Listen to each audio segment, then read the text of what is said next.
have a lot to do to get there. We have a lot of work ahead of us, but we're very excited about the path forward. We believe we can be one of the leaders to enable the next generation of transactions for global commerce. If we think of there's kind of three different things that BitGold is trying to establish here, and I call it kind of a three-horizon framework. The first thing that we're looking at, in terms of just for your users who may not know or understand what BitGold is, so essentially we use technology to make access to gold very simple. So BitGold is an online payments and savings platform that utilizes physical gold bullion as its unit of account.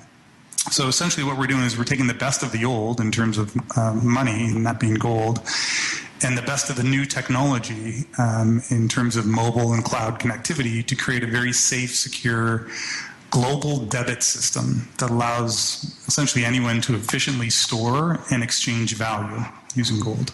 Mm-hmm. All right. You're basically, I mean, you're not just a commercial, you're not just a consumer enterprise. You're also looking for commercial transactions. For example, I know one that stands out in my mind that Roy Sabag, a hypothetical, I want to ask you about it. An example that he gave me of why you reduce the friction using gold money in a BitGold account. He gave the example of, he said, let's suppose we had a tomato farmer in India who sold his tomatoes to a grocery chain in Japan. And he went through, he said all the needs of, the sort of friction that you have in a normal transaction, the way things are today, the way things are the way this transaction would be made is you don't need, the Japanese grocer doesn't need to go to buy dollars from his bank, and there's no need to have dollars sent from that bank to the farmer's bank in India.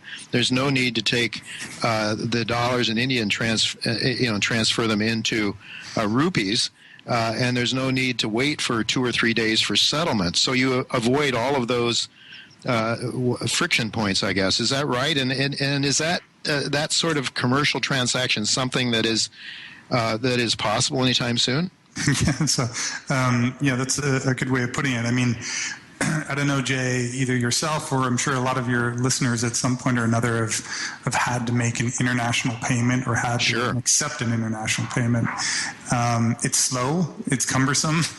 There's some additional risk and certainly some additional cost associated with the whole process. So the first thing that BitGold does is essentially it attempts to take the foreign out of exchange. So by having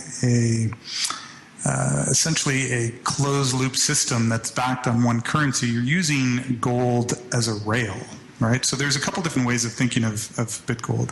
The very first thing that we've done is we've established a network that has reinvented the gold buying and selling process. So you can very simply, anyone around the world can get onto the platform for free, connect via their bank account or credit card, and be able to purchase physical gold very, very seamlessly and effectively.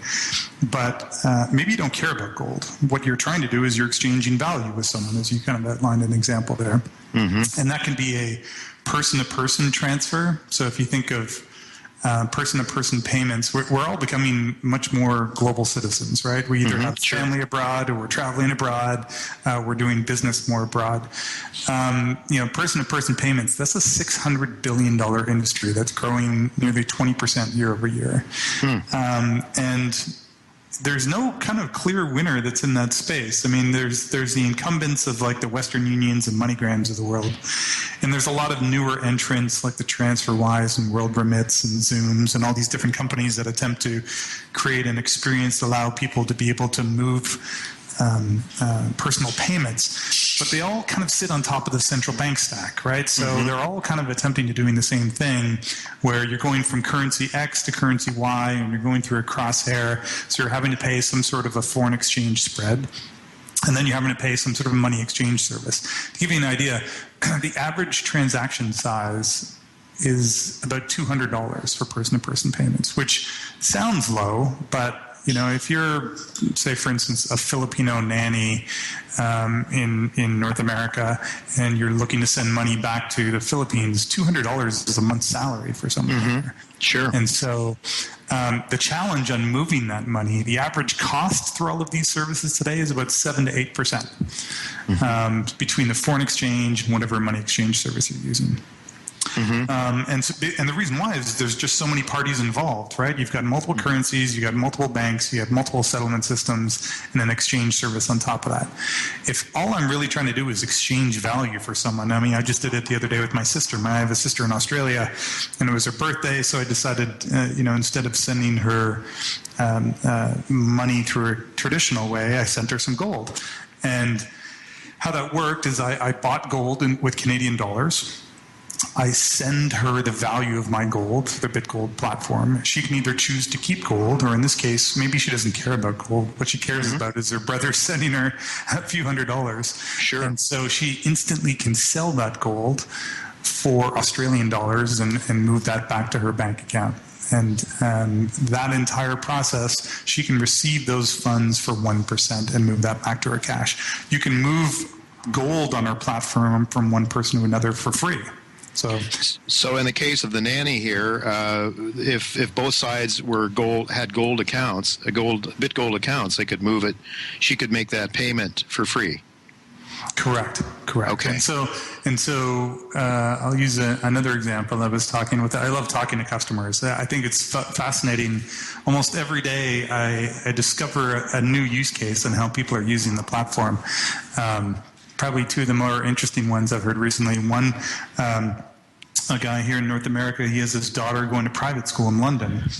And I won't name the bank, but he works with one of the world's banks, or a global bank. But even through that process, he sends money over to her every month for her housing and her private school expenses and stuff like that.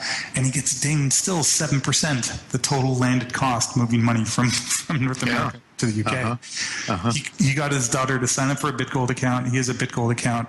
He sends her gold that he has for free. She has a gold money prepaid card that we offer to users that's linked to her BitGold account, and she can automatically spend that gold as British pounds locally for only 1%. So he can now move money from point A to point B for 1%. For 1%.